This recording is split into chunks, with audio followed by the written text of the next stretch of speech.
Thank you so much for tuning into today's episode of Supernova Body, the podcast.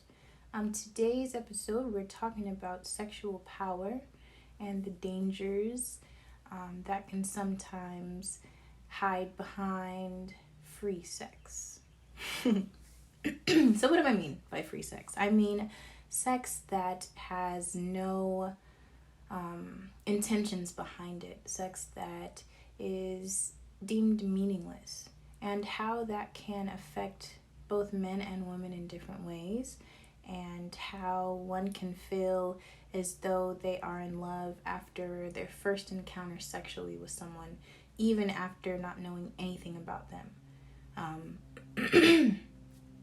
I myself have a lot of experience with making decisions based off the physical experience you may have had with someone, and then believing that it was more than it was or should have been because steps were missed.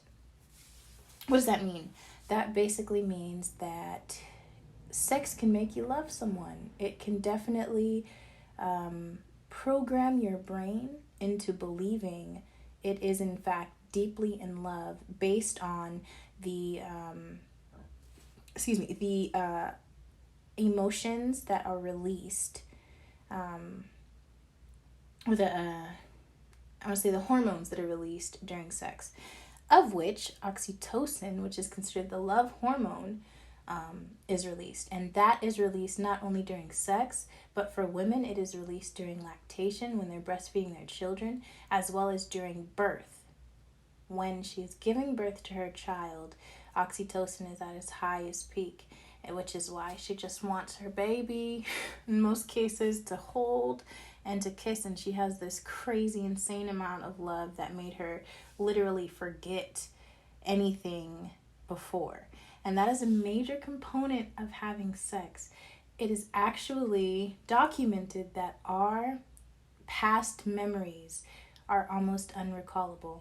So anything that happened before, anyone that mattered before, doesn't matter in that moment. The only moment that matters is that memory that is being created. In fact, our brain is recording it as it's happening so that we can memorize what is happening in that moment. Sex is very dangerous if not used properly. Let me tell you why. There are situations where somebody can use it as a tool to get what they want because it is extremely effective. Okay, what am I talking about? Imagine there's a guy and he really wants to get something from you. Whether it be a place to live or some money, or even if it's a woman and she's like, you know what, I just got to put it on him real good and then he'll forget everything and we'll be together. This is really a weapon of mass destruction that can be used in order to fulfill a goal, an end game, and not everybody uses it to, its full potential in the right way. There are different ways to use it for good, to strengthen relationships, deepening bonds, use different methods like certain poses, or using yoga to stimulate your energy so that you can increase your desire and sex drive for the day, for the week, for the month, whatever. There's so many different ways to use it. And the purpose of unification, because that is what it literally was designed to do. So when you have all of these hormones flowing through your body, and you have all of these ideas, thoughts, and memories being created, it creates an instant attachment, an instant connection and bond of love. You could be in love with someone for decades and have these same kind of thoughts and feelings flowing through your brain, and meet someone and sleep with them for one time and have the same level of love flowing through your body in that one encounter. That is the danger of sex. when it's done without proper intentions, and when people understand the power behind it or how they can use it for material gain, they turn that desire or the sexual energy that is meant to be sacred for whatever purpose. The purpose could be for child creation or for just the unification of relationships, furtherance of marriages or unions or whatever the case may be. Somebody has an objective. The goal is to just make sure that you guys have the same objective. Otherwise, you end up in situations where you had sex with this person one time and now you're in a space where you cannot let them go and they mean nothing to your life. But sexually, you can no longer be satisfied by other people.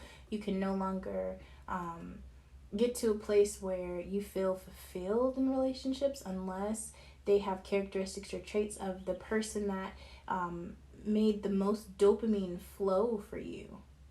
And that could look like a lot of things.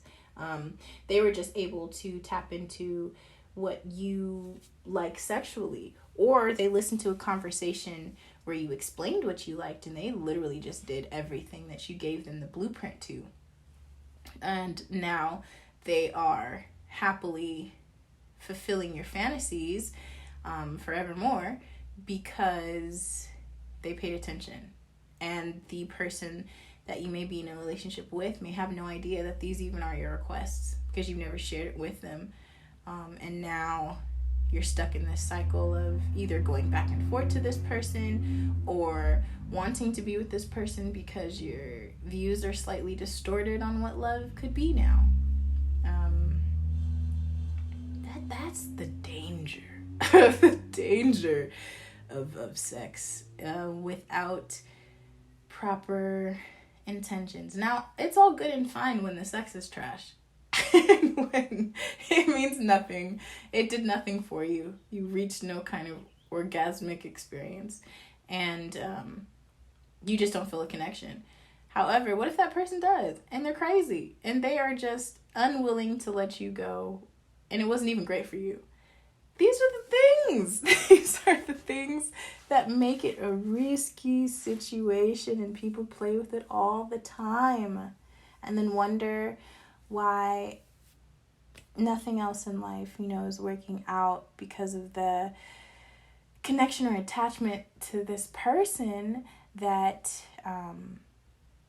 doesn't mean you're no good, And there's a lot of different ways that this can happen. It can even happen on the astral plane. This is why it's dangerous. You're not even safe while you're sleeping. There are situations where people will explain it as sleep paralysis. It's a state where you cannot move. You cannot do anything.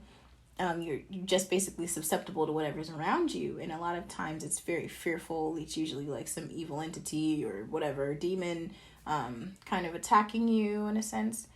But there are a lot of documented events of people encountering succubus or incubuses who are basically, they call them sex demons. And they literally come and have sex with you. And then you wake up and you're just like, did that happen? It felt so real. I feel like I climaxed. Like this has to be real. This is crazy. But it's something that is like well documented throughout time, religion, doesn't matter. It's documented that this is something that happens, and it creates, in one case I read about, it created, this guy wanted to marry his succubus. It's like, you know what? You're the love of my life in my dreams, and I have to just live with you forever. I can't marry anybody but you. And this is literally a mental encounter that this man was having on the astral plane with what he felt to be his wife. And I think I mentioned in a previous episode about having an experience in the astral plane or on the astral plane where astral projection was used, and I met somebody, and I don't know who the heck they are, and it messed with my mind. Like you see this vision of that person. I don't even know if that's how they look, or if it was just like an imagination, an incubus situation. But like we would have conversations, and that's the part that trips me out. It was like the last conversation was one that prompted very much introspection into my own life, where they were asking me basically, why can't I make eye contact, and what do I feel I bring to the table in a relationship? And I was like, excuse me, I bring the table, I bring this, I bring that. And then I really started to hate that question. And so it caused me to go much deeper than what I can physically offer anyone, and what I can do for someone. And then it also made me look at what I wanted someone to do for me and my expectations. So after that, I decided not to take any more trips to visit said astral plane person, because it became too real for me. That question was just too introspective, and I still have a lot of questions on that and haven't fully developed my understanding of that, or my experience or my encounter, or what that was, or if it was just a dream that was just telling me something that I needed to be aware of in my waking life. Was it just a message? Was it a sign? Or is this actually my person and I'm meeting them through astral projection? So that still I haven't got clarity on. So if you're out there, let me know. Or if you have any kind of information, I'm definitely open to understanding that. However, it is very common that people do go to the astral plane with their partners or their children and have family outings. But in the case of this episode where we're talking about sexual power and the dangers, it was very common in, I think, the early 2000s, late 90s, that they would have astral orgies. So because it was like very popular in the 80s, astral projection and subconscious awareness and mental projection just as a whole, a lot of people were using it as a way to have these orgies, right? But with sex on the astral plane or on this plane or on another dimension or in any dimension, it's doing the same things to us in our bodies. The hormones and the excitement or enjoyment is still there, and it's still creating that dopamine, that oxytocin, not oxycontin, the oxytocin response. And you have to ask yourself, like, are you okay with that? Like, is that cool to have that response in that way and be kind of attached to energetically to other people or other experiences outside of your initial partner?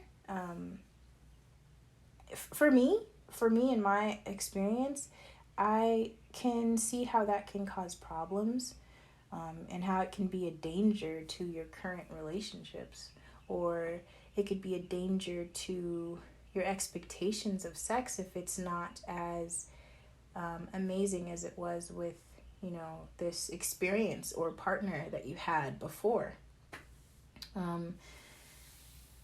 It's I think the craziest thing or the craziest aspect of sex is that the phrase that it takes you getting under someone else to get over someone else is often played with and toyed with, but that literally is how the brain is working while you're having sex.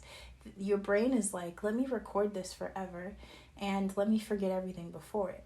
And so in situations where someone may cheat, they're like really going out there, and it's just like, how the heck did you do that? But once your body starts to prepare for sex, it starts to release these hormones, and you can't focus on anything but the current situation. So it's just imperative that you keep yourself from these situations, unless you're in a situation that allows that to happen, or you're just breaking hearts and causing unneeded trauma. I mean, unless that's the agreement y'all made, for the pain needed, it's unnecessary. So yes. how can this not be a danger though? Like, how can having sex not be a problem going forward, where it's used as a tool for our benefit, and it's used as a tool to move us forward and create attraction energy and desire, versus completion energy and desire, where it's that fulfillment or completion creates the connection and bond of love. What am I saying? Basically, I'm saying, how can we use the sexual energy that we all walk around with to our benefit and not our detriment? So my belief and my understanding is that our body operates on a manifestation frequency, and sex is used as a way to build up this energy in a way where we can use it to attract and manifest in a higher magnitude and power. When we release our energy, if we're releasing into someone that's operating at the same frequency, and, well, not necessarily releasing, but maybe for masculine energy releasing, and then for feminine energy receiving, we're creating this cyclical energy between us. It just makes us more magnetic and more magnanimous. I like that word. Where we are magnifying and amplifying our energy, and it creates this sacred bond of just energy building, where now we're both manifesting and operating at this amazing frequency. And I'm not saying, I would say it in reference to a two-person relationship. But I mean, if you guys have 5 and it's your poly and it's your situation and your energy is all in tune with each other, then hey, I mean, manifest at that frequency or level. That sounds insane to me, but I guess you could do it.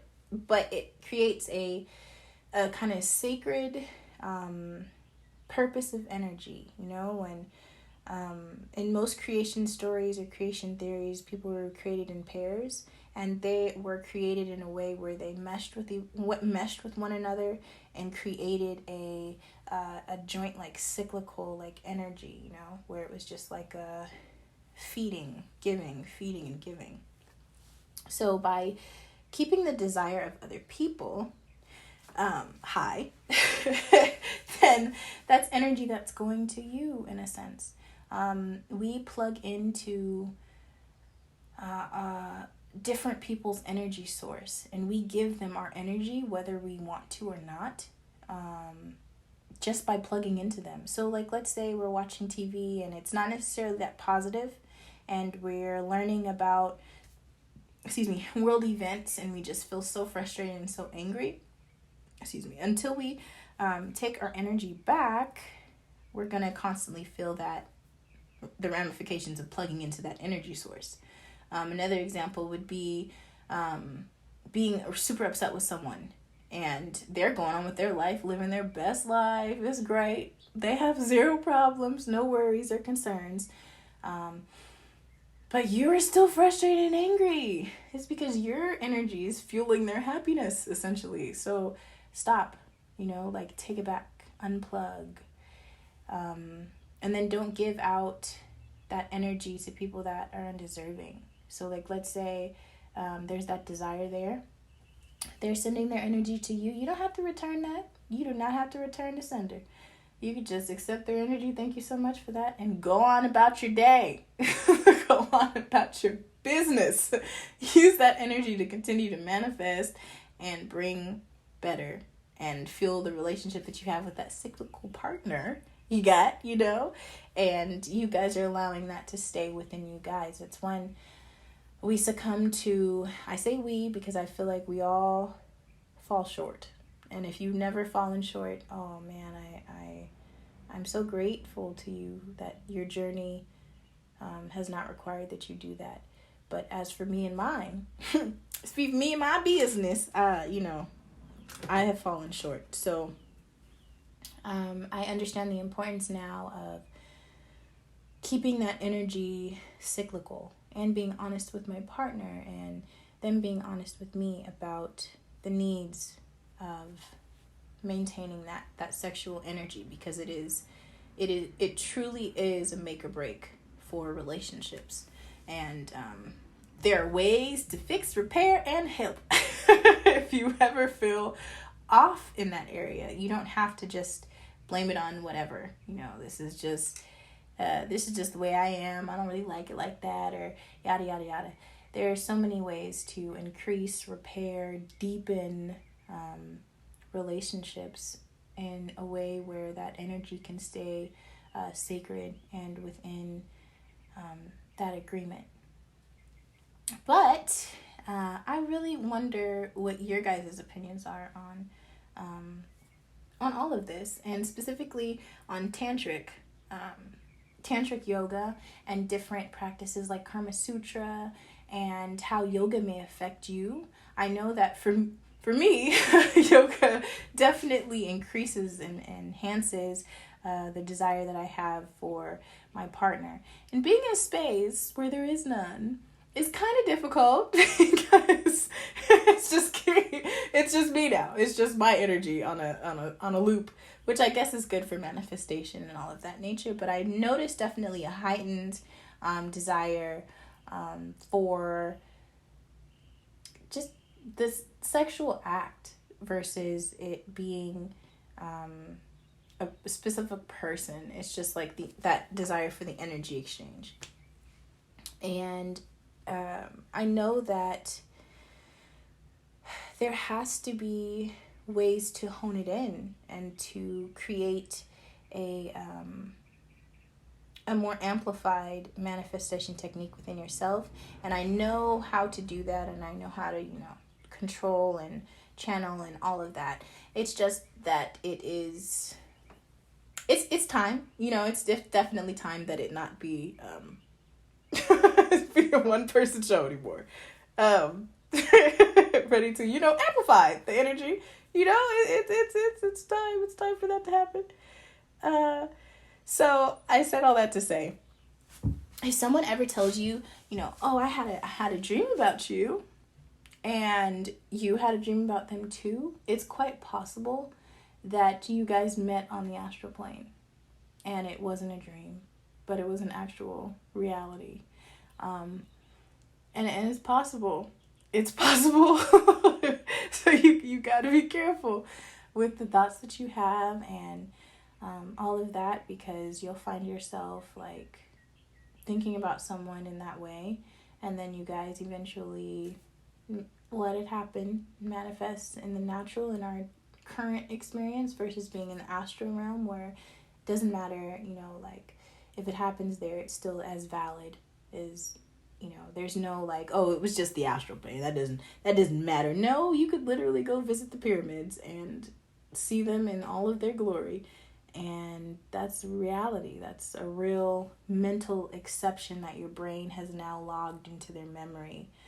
So I'm just admonishing you guys to think about your thoughts in a different way and think about what you're manifesting in a different way, and use it for good, because you definitely have the ability to be a powerhouse and attract all of the things that you're attracting singularly before you are doing it with multiple partners or one. And just be mindful of how powerful sex is, and how powerful of an energy it is, and how restorative or how corruptive it can be. It's dangerous, but it's very powerful and great at the same time. So just be mindful of that. And I really want to know if any of you have had experiences with incubus or succubus entities, or if you have improved or corrected relational imbalances through tantric yoga, or Karma Sutra, or just missionary with intent and affirmations. So I'm curious to know if you guys have had any experiences where you feel like you fell in love with someone after a one night stand and you don't necessarily understand it, or if this has brought you more clarity as to why you responded in the way that you did. I know for some men, they say, she just started going crazy all of a sudden. It's not, or for some women, he just started going crazy all of a sudden, or vice versa. So some women with some other women, some men with some other men. But has that ever happened to you? Have you ever experienced something where you're just like, I don't understand why you're so obsessed? Do you now? Do you now have a better understanding of how sex can affect someone's mental, or affect someone's connection or attachment to you, or even your attachment to someone else that you may not really like as a person, but sexually you're all in because they have made you experience a certain amount of release of hormones? And it could have simply been the dinner that you had that night, or the alcohol or extracurricular activity that you may have indulged in, and it really didn't have anything to do with that person. Or it could have just been that person knew what you were looking for. They listened to what you requested and they acted on it. Or you acted on it and did what they were requesting, and now they're stuck. And now you don't want them to be stuck. So, yeah, this is more of a be mindful. Be mindful of others and what you could do to them and what they could do to you, Just consider possibly abstaining or refraining from engaging in situations that can be detrimental. What if it's not just energetic? What if it's not just a feeling, or feeling sorrow because they're not in your life anymore, or it was just a one night thing? What if it's an STD or a child you didn't necessarily plan for? That wasn't necessarily in the soulmate contract y'all made. Like, these are all things that we can avoid by being aware and more intentional with our actions, and not just playing everything down as, we're just having fun, or I'm just, living my life. I'm just looking for friends. You don't need to sleep with all your friends. It's okay to keep that energy going, keep that desire at bay, to fuel your own energy source or cell, I hope you enjoyed today's episode, and I hope you come back for another one. As always, I wish you light, love, and peace, and I hope you enjoy the rest of your day.